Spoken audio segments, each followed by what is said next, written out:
করা হয় আর কীভাবে শিখতে হয়। বিশেষ করে সুইং সেকশনে কাজ করলে আপনি এটি বেশি বুঝতে পারবেন। যদি আপনি অপারেটর অথবা হেল্পার পদে চাকরি করেন তাহলে আপনি কাজগুলো দেখতে পারবেন।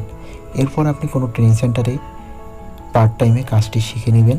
এরপর বিভিন্ন ফ্যাক্টরিতে ইন্টারভিউ দিলে আপনার চাকরি হওয়ার সম্ভাবনা থেকেই যায়। আর যদি আপনার মামা খালু থেকে থাকে তাহলে তো কথাই নেই, সহজেই আপনি চাকরিটি পেয়ে যেতে পারেন, কোনো সমস্যা নেই এবং কাজও আপনি ধীরে ধীরে শিখে যাবেন।